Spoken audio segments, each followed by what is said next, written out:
We're learning new information tonight about the scope of efforts by allies of former President Trump to obtain sensitive election data from Georgia and from other states.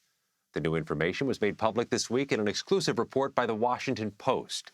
It details efforts to access voting information, which was broader, more organized, and more successful than previously reported.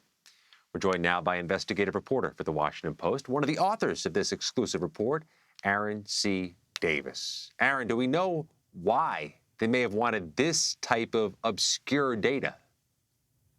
Well, yeah, what we found was that these allies of President Trump, they were copying entire hard drives of data from election machines and then sharing it among a constellation of allies who were working at the time to prove that President Biden did not win the election, and that he did not do so because election machines had been breached.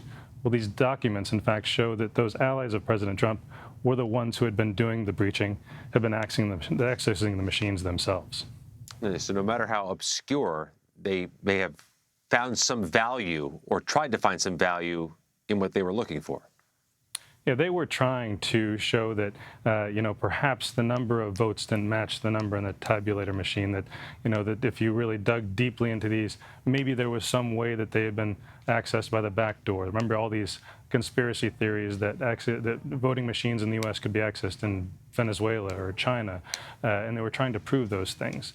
Now, what in fact, they apparently did not find any of that, and what they did was copy entire software now that will be used statewide in Georgia this fall, and in Michigan and Nevada and other states as well, leaving a lot of potential questions of the security of these machines going forward. You mentioned other states. We know Georgia wasn't the only state in dispute, according to the Trump team. Where else was this legal team targeting and looking? They were working in Michigan. They were working in Nevada and Arizona. What's interesting here is the documents show a little bit more organization to those frenetic days in late 2020, early 2021. If you remember, it seemed like anybody associated with President Trump was trying to find a way to explain why he should have won.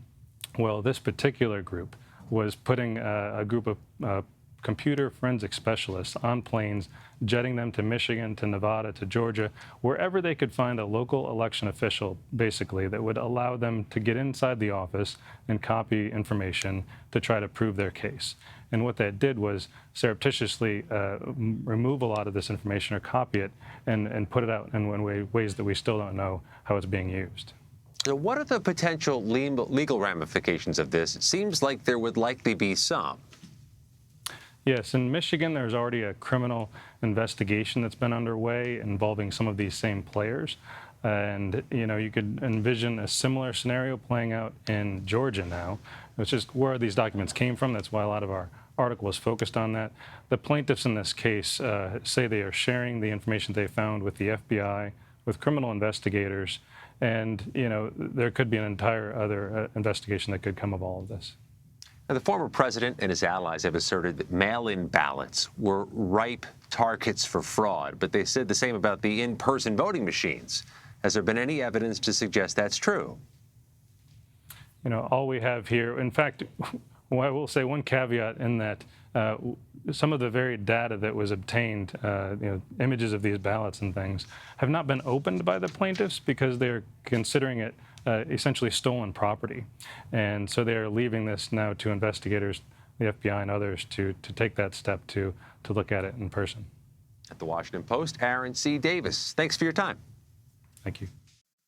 The only 3 abortion clinics in Louisiana are relocating following a state Supreme Court ruling which upholds a near total ban on the procedure.